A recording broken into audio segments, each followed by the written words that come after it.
नमस्कार। आप जुड़ चुके वॉइस ऑफ एमपी से और मैं हूं अब्दुल अली ईरानी। जैसा कि वॉइस ऑफ एमपी लगातार सामाजिक सरोकार की पत्रकारिता करती रही है और हमारा ये विशेष कार्यक्रम छुपे रुस्तम, जिसमें समाज के वो लोग जो समाज में एक बड़ा योगदान देते रहे लेकिन उन मीडिया में हाईलाइट नहीं हो पाए, समाज में जिस तरह का उनका योगदान रहा उस तरह का उन्हें उस स्थान नहीं मिला। मेरे साथ आज के छुपे रुस्तम है कॉमरेड शैलेंद्र सिंह ठाकुर साहब, जो कि समाज के मजदूर वर्ग के लिए, गरीब वर्ग के लिए, किसान और सर्वहारा वर्ग के लिए आवाज उठाते रहे। पिछले 35 सालों से ट्रेड यूनियन के लिए काम करते रहे। आइए बात करते हैं। सर, वॉइस ऑफ एमपी में आपका स्वागत है। सर, सबसे पहला मेरा सवाल यह है कि आपकी ट्रेड यूनियन के लिए काम करने की जर्नी कब से शुरू हुई सर? देखिए, मैं 1987 में उज्जैन से यहाँ नीमच शिफ्ट हुआ।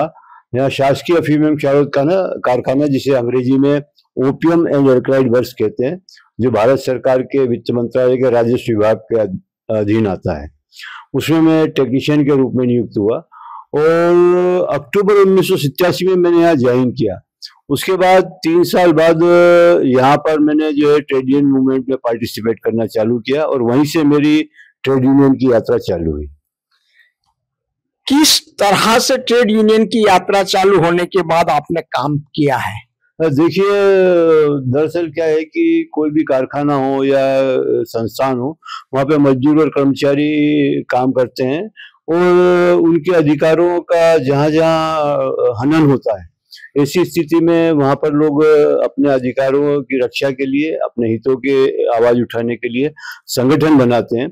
हम लोगों ने भी भारत के सबसे बड़े केंद्रीय श्रमिक संगठन centre of Indian trade union C2 के माध्यम से वहां पे एक श्रमिक संगठन का निर्माण किया और अपने साथियों के हित में आवाज उठाना चालू की। किस तरह से वो जो दौर था, मजदूरों के साथ किस तरह से आपको काम करना पड़ता था, किस तरह की आवाजें बुलंद की जाए? और देखिए, मुख्य समस्याएं मजदूरों की आर्थिक और सामाजिक सुरक्षा को लेकर होती है। सामाजिक सुरक्षाओं में जैसे प्रोविडेंट फंड की बात आ जाती है, बीमा की बात आ जाती है, बोनस की बात आती है, और आर्थिक समस्याओं में उनके जो पे स्केल्स रहते हैं, जो उनके वेतन रहते हैं, उनके मुद्दों को लेके जो है आवाजें उठाना पड़ती है। हम लोगों ने जैसे ही वहाँ पे काम चालू किया तो केंद्र सरकार द्वारा एक पे कमीशन जो लोगों के लिए लागू होता है, उस पे कमीशन में कुछ एनोमलीज थी, विसंगतियां थी। उस एनोमलीज को जो है हम लोगों ने राइज करने के लिए उस संगठन का निर्माण किया था और वहीं से यात्रा चालू हुई। उसके बाद से हम लोग यहाँ नीमच में जो दैनिक वेतन भोगी मजदूर होते हैं, जो विभिन्न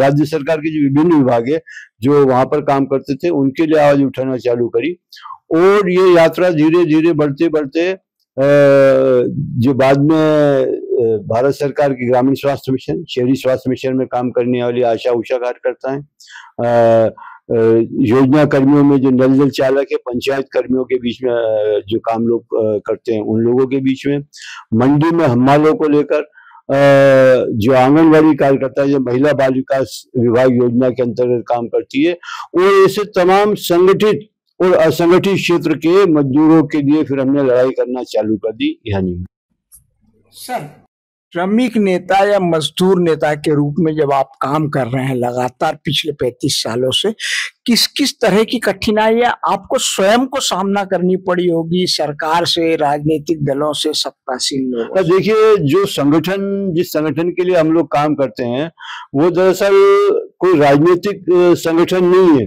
फिर भी कई राजनीतिक दल, चूंकि हम मजदूरों के पक्ष में या संगठित क्षेत्र के कर्मकारों के लिए जो आवाज उठाते हैं, तो कई राजनीतिक दल जो है वो हमको अपना विरोधी समझ लेते हैं। जबकि वास्तविक बात तो ये है कि चाहे कोई सी भी राजनीतिक पार्टी सत्ता में हो, स्टेट में हो चाहे सेंटर में हो, हमारी जो लड़ाई है उनके जो नेता हैं उन लोगों के विरोध में नहीं होती है। ये लड़ाई जो चालू होती है उन नीतियों को लेके होती है जो नीतियां मजदूर, कर्मचारी, किसान और आम जनता के विरोध में होती है। और जब इन नीतियों के विरोध में हम लोग आवाज उठाते हैं तो कई राजनीतिक रूप से नासमझ लोग हमें अपना दुश्मन समझने लग जाते हैं, हमारा विरोधी समझने लग जाते हैं, जबकि वास्तविक बात ये नहीं।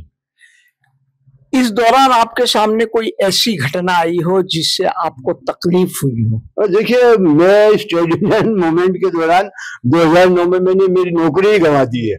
जो व्यक्ति दूसरों की नौकरी के लिए लड़ रहा था, उसे खुद अपनी नौकरी ट्रेड यूनियन मूवमेंट के दौरान ही गंवानी पड़ी।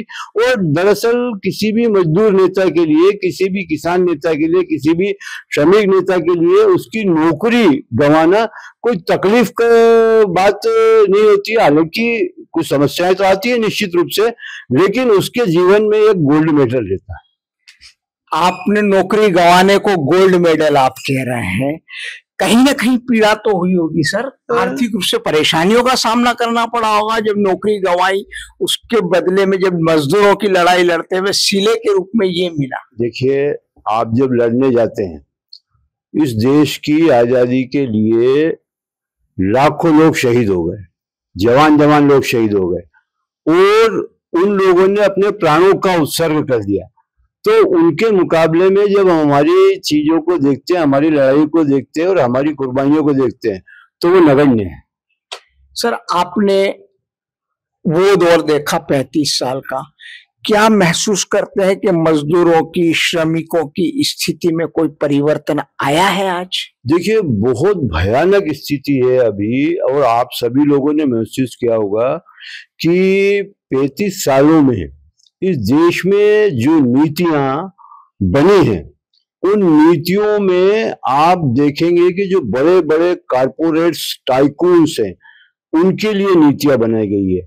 इस देश में कभी मिश्रित अर्थव्यवस्था थी जिसमें सोशलिज्म को प्रमुखता दी गई थी। वो उस समय जो नीतियां बनती थी वो देश की जनता के लिए बनती थी, देश की जनता को ध्यान में केंद्रित रखते हुए नीतियां बनाई जाती थी।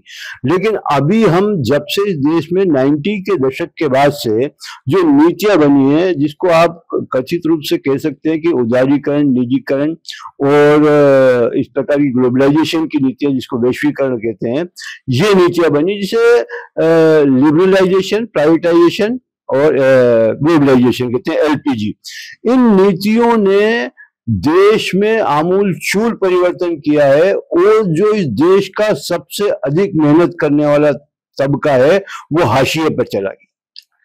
सबसे अधिक मेहनत करने वाला तबका हाशिए पर चला गया, ये भी बातें सामने आ रही है वर्तमान दौर में कि गरीब और अमीर के बीच में खाई बहुत बढ़ गई, गरीब और गरीब होता चला गया, अमीर और अमीर होता चला गया। देखिए, 90 के दशक से जब से हमने लड़ाई चालू की, इन नीतियों की सबसे खतरनाक बात यह थी कि इस नीतियों ने कहने को देश की उन्नति की नीति थी, लेकिन इसमें जो पूंजी है, उस पूंजी का सेंट्रलाइजेशन हुआ, केंद्रीकरण हुआ, और पूंजी जो देश की सिमट के कुछ लोगों के हाथ में आ गई। और इस कारण से जो ग्लोबलाइजेशन, प्राइवेटाइजेशन की जो नीतियां थी, जो लिबरलाइजेशन की नीतियां थी, इस नीति का असली चेहरा, जिसके बारे में हम 90s के दशक में हम लोगों ने बात किया था कि real face of the globalization, वो यह होगा कि लोग अपने रोजगार गंवाएंगे, लोगों में गरीबी बढ़ेगी, लोगों को जो मेहनत करते हैं उनकी श्रम की कीमत नहीं मिलेगी, उचित कीमत नहीं मिलेगी। आज इसी नीमच में आप देखिए कि 30 साल संघर्ष करने के बाद भी जो फैक्ट्रियां हैं, वहां पे कई फैक्ट्रियां ऐसी जहां पे कानून होते हुए भी, श्रम कानून होते हुए भी श्रम कानून लागू नहीं किए जा रहे हैं। और सबसे बड़ी दुर्भाग्य की बात है कि 1948 में जो श्रम कानून बने, उसके पहले 1926 में जो श्रम कानून बने, जिसे अंग्रेजी सरकार नहीं बदल सकी। भगत सिंह ने जो असेंबली में बम फेंका था, बेरों को सुनाने के लिए धमाके की आवाज की आवश्यकता होती है, वो इसलिए फेंका गया था कि उस समय अंग्रेज सरकार भूमि सुधार कानून लाना चाहती थी, और ट्रेड यूनियन डिस्प्यूट एक्ट जो है, इस प्रकार का एक बिल लाने जा रही थी। और इसी के तरह जो है प्रेस की आजादी पर भी वो एक बिल लाना चाहती थी, जिसका विरोध भगत सिंह और उनके संगठन के साथी जो कर रहे थे। उस हिसाब से देखे तो उन कानूनों को अंग्रेज सरकार उस समय नहीं बदल सकी, लेकिन वर्तमान सरकार ने उन 45 श्रम कानूनों को बदल के 4 श्रम संहिताओं में तब्दील करने का काम किया, जिसका विरोध भारत का मेहनत करने वाला तबका कर रहा है। और इन नीतियों का सबसे बड़ा विरोध आपने अभी देखा कि 2-3 साल पहले ही देश के किसान उस कृषि कानून, काले कृषि कानून के खिलाफ दिल्ली में 1 साल तक डेरा डाल के रहे और उन कानूनों को वापस सरकार को लेना पड़ा है। लेकिन पिछले दरवाजे से उन कानूनों को वापस लागू किया जा रहा है। ग्रामीण क्षेत्रों में देखिए रोजगार की कमी हो गई है। जिस मनरेगा के लिए बजट का प्रावधान हर वर्ष बढ़ाना चाहिए वो नहीं बढ़ता है। आशा उषा कार्यकर्ता है, उनका वेतन 4,000 रुपया प्रति माह से वो प्रोत्साहन राशि के रूप में मिलता है। आप देखिए कि कौन, मतलब ये बड़े शर्म की बात है कि सरकार जिसका न्यूनतम वेतन भी ये 4,000 रुपए से अधिक है, आशा उषा कार्यकर्ता को 4,000 रुपए मिलते हैं। 4,000 रुपए में किसी का घर चलता है? आंगनबाड़ी की जो सहायिका है इनको 6,000 रुपए मिलता है।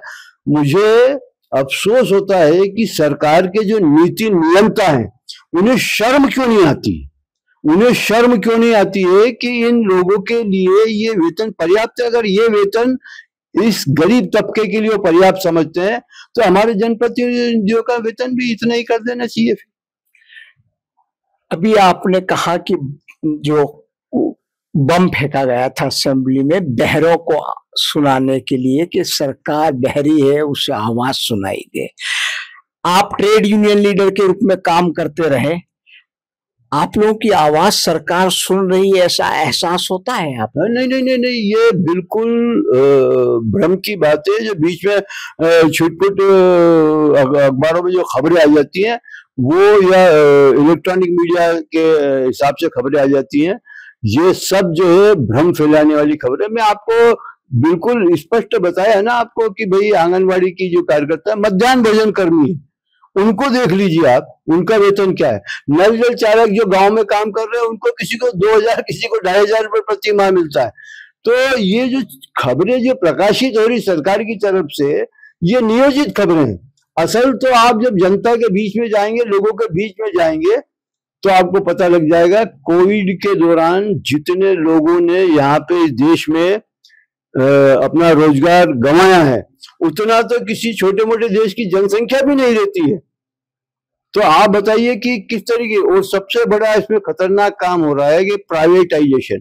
देखिए, जब आप मुख्य संस्थानों का निजीकरण करेंगे, तो जो निजीकरण जब आप करते हैं तो जो लोग इन कारखानों को अधिग्रहित करते हैं या खरीदते हैं, उनका पहला लक्ष्य होता है मुनाफा कमाना, और उनके लिए मुनाफा ही जो है सबसे बड़ा धर्म है। और मुनाफा सबसे बड़ा धर्म होने के कारण उनकी सारी चीजें जो रहती है, चूंकि मार्केट में कंपटीशन करना है तो क्वालिटी से तो समझौता कर नहीं सकते हैं, इसलिए मजदूरों की मेहनत की जो राशि है उससे समझौता करते हैं। इसी कारण से आउटसोर्सिंग के माध्यम से और अन्य माध्यमों से लोगों का जो नियोजन हो रहा है उसमें वेतन बहुत ही अल्प वेतन। ट्रेड यूनियन की आवाज सरकार नहीं सुन रही है, आपका ये आरोप है। आपको एक व्यक्तिगत थोड़ा सा मेरा सवाल ये है कि इतनी लड़ाई लड़ने के बाद आपको समाज से जो अपेक्षित था वो मिल पाया?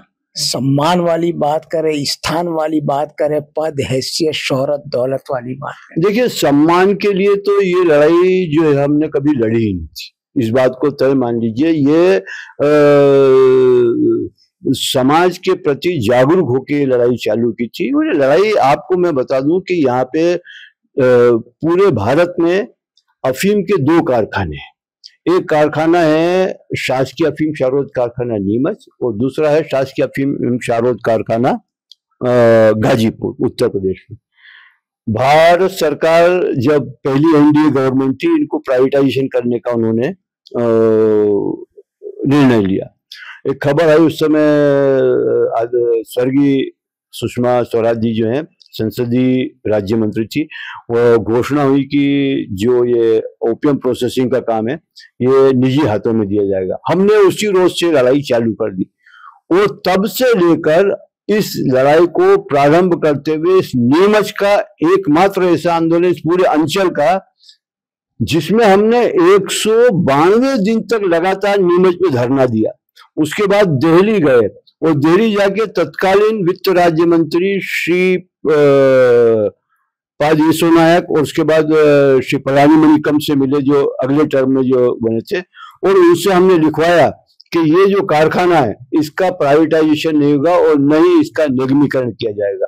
लेकिन अभी आप देख रहे हैं कि वर्तमान सरकार ने फिर ये निर्णय ले लिया है कि पब्लिक प्राइवेट पार्टनरशिप में एक नए कारखाने इस प्रकार के खोले जाएंगे।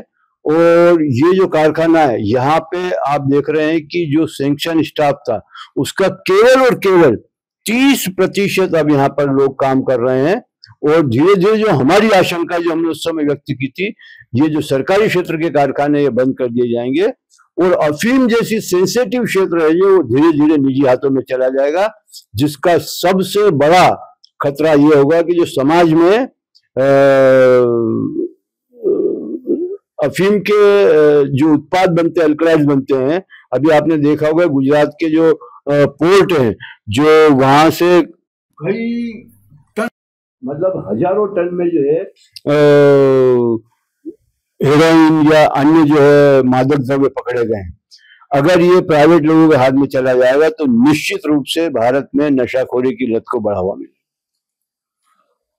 आपकी लड़ाई के दौरान ये देख पाए आप कि मजदूरों में जो आप लोग आवाज उठाते हैं, उस मजदूरों की बात करें, किसान सर्वहारा वर्ग की बात करें, उसमें किसी तरह की जागरूकता आ रही है? हाँ देखिए, ये बहुत बढ़िया सवाल है अली भाई आपने जो किया है।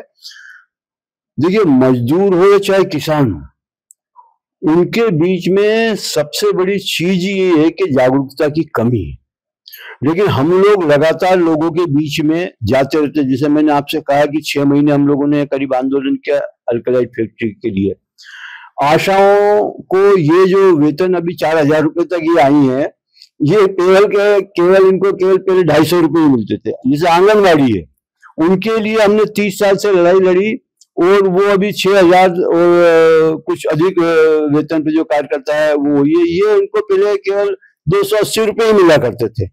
तो लड़ाई हो रही है, लेकिन लड़ाई की जो गति हम चाहते हैं कि जिस तरीके से एक समान काम समान वेतन जो होता है कि भाई एक ही क्षेत्र में अगर 2 लोग समान काम कर रहे हैं उनको समान वेतन मिलना चाहिए, वो स्थिति नहीं। और ये सत्य बात है, नितांत सत्य बात है कि जो जागरूकता, उसके पीछे बहुत बड़ा कारण है कि जब आप अल्प वेतन किसी को मिलता है या किसी के किसान को लीजिए आप कि उनको उनकी फसलों के दाम नहीं मिलते तो एक निराशा की स्थिति उत्पन्न होती है। लेकिन उस निराशा को तोड़ने का काम जो है हम लोगों को बराबर करना चाहिए। यह पूरे समाज की ड्यूटी है, सभी लोगों की ड्यूटी है और हम इसमें लगातार लगे हुए हैं और लड़ाइयाँ चलती रहती है और उसके परिणाम भी निकलते हैं और ये एक सतत संघर्ष है जो होते रहेंगे। किसानों के लिए क्या कहना चाहिए? देखिए, किसान के लिए भी हम लोगों ने लगातार यहाँ पे लड़ाई है। आप देखिए कि भारत सरकार ने एक समय 2010 के आसपास ये निर्णय ले लिया था कि अफीम का जो है ये पूरा सेक्टर जो है वो हम लोग जो है इसमें सीपीएस पद्धति लाएंगे। इस अंचल के जो किसान हैं उनकी सबसे प्रमुख मांग यही है कि सीपीएस में वो खेती करना नहीं चाहते। दरअसल सीपीएस के पीछे जो आशंका थी वो आशंका यही थी कि इस क्षेत्र का, जैसे विदेशों में बड़ी बड़ी फार्मास्यूटिकल कंपनियां, जो मल्टीनेशनल फार्मास्यूटिकल कंपनी है, वो फार्मास्यूटिकल कंपनी जो है इस पूरे क्षेत्र पे अपना अधिकार जमा लेती और वहां जितना हमारे यहाँ खेती होती है उतनी खेती वो फार्मास्यूटिकल कंपनियां करती है, अफीम की खेती करती है, वो सीपीएस पद्धति से करती है। तो ये जो सीपीएस पद्धति है इसका किसान की आशंका यही थी इसका प्राइवेटाइजेशन होगा। और देखिए, इसका प्रथम चरण जो है सरकार ने लागू कर दिया है कि सीपीएस का जो है प्रोसेसिंग उन्होंने प्राइवेट लोगों को दिया है। पहला, इसी क्षेत्र में एक फैक्ट्री डल रही है जो हमारे जावद के या क्षेत्र में जनकपुरा के नाम से। दूसरा जो है उन्होंने बजाज हेल्थ केयर को दिया है, उसमें जो परंपरागत तरीके से अफीम की खेती होती थी वो भी प्रोसेसिंग होगी, और सीपीएस से भी वो लोग जो है बजाज हेल्थ केयर करेंगे। लेकिन अभी सीपीएस से जो अल्कलाइड्स मिलना चाहिए था वो अभी उस मात्रा में प्राप्त नहीं हो रहा, उस तरीके से सक्सेस नहीं हुई। हमारा अभी भी प्रयास है कि ये पूरा क्षेत्र जो है इतना सेंसिटिव क्षेत्र है, और ऐसा नहीं है, हमने जो आंदोलन किया था उसमें हमने सरकार को यह बकायदा बताया था कि फला फला फार्मास्यूटिकल एनडीपीएस की तस्करी में लिप्त है। मैं प्रूफ दिए थे। देखिए, जो भारत की एक बहुत बड़ी कंपनी है पिरामल, उनके जनरल मैनेजर एनडीपीएस की तस्करी में पकड़े गए थे। ट्रेड यूनियन की भूमिका इस दौर में क्या होनी चाहिए? देखिए, ट्रेड यूनियन की भूमिका भारत की आजादी में भी बहुत महत्वपूर्ण थी। भारत के मजदूरों ने देश की आजादी दिलाने के लिए बहुत बड़ी कुर्बानियां की और लंबी लंबी हड़तालें की है, और सड़कों पे आकर गोलियां भी खाई। तो भारत की आजादी से लेकर आज तक इस समाज की संरचना में मजदूर और किसान की भूमिका सबसे महत्वपूर्ण है, और वो ही इस देश के ही नहीं पूरे विश्व के निर्माता हैं। आज कोई भी फैक्ट्री हो, अगर कोई भी बड़े से बड़ा मालिक है, उसके पास पूंजी कितनी भी हो, लेकिन अगर श्रम करने वाले नहीं है तो कोई पूंजी का जो है बढ़ोतरी नहीं होगी। तो देश की किसी भी समाज की संरचना जो है, उसके लिए ये जो मेहनत का तबका है उसकी सबसे महत्वपूर्ण भूमिका है। आपके 35 सालों के अनुभव का लब्बो-लुआब क्या है? यही मेरा आखिरी सवाल। देखिए, लब्बो-लुआब यही है कि हमको लगातार संघर्ष करते रहना पड़ेगा, और व्यवस्था जो है वो चेहरे बदलती है। राजनीति में चेहरे बदलाते हैं, नीतियां बदलने की आवश्यकता है। नीतियां बदलेगी तो ही इस देश का जो है उद्धार होगा, इस समाज का उद्धार होगा। वरना जो लालच है, जो लोभ है, और जो राजनीति है, नफरत की राजनीति, देखिए इस मूवमेंट में सबसे बड़ी समस्या यही है कि लोगों को जाति और धर्म के आधार पे बांट दिया जाता है। हमारी कोशिश है कि जाति और धर्म के आधार पे जो लोग नफरत फैला रहे हैं उनके विरोध में लड़ते लड़ते या उनकी असलियत को उजागर करते करते पूरे समाज का भला हो। सरकार से क्या अपेक्षा कर? नहीं, सरकार कोई सी भी हो, हमारा केवल यही कहना है कि जो समाज का सबसे आखिरी तबका है, जो देश की जो गरीब जनता है, उनके लिए नीति बनना चाहिए। जो आप रोज नई नई घोषणाएं करते हैं कि हम 1000 खाते में डाल देंगे, 2000 खाते में डाल देंगे, ये कर देंगे, वो कर देंगे, इन सब की कोई आवश्यकता नहीं पड़ेगी यदि आप समाज के युवाओं को, नौजवानों को और गरीब मजदूरों को उचित रूप से रोजगार दिला देंगे और उनको उनके श्रम की उचित कीमत दिला देंगे, वैसे ही इस देश में खुशहाली आ जाएगी। शुक्रिया ठाकुर साहब। शैलेंद्र जी ठाकुर ने ट्रेड यूनियन की लीडरशिप करते करते अपनी नौकरी गंवा दी, और उनका आज भी ये कहना है कि आज जो नीतियां है वो रेवड़ी बटने की बजाय मजदूरों, किसानों, गरीब वर्ग के हितों में बननी चाहिए, युवाओं के लिए नीति बननी चाहिए, और इन्हें आगे बढ़ाने के लिए, उनका कैरियर संवारने के लिए नीतियां बननी चाहिए। वॉइस ऑफ एमपी के लिए मेरे सहयोगी विनोद गुजर के साथ अब्दुल अली ईरानी।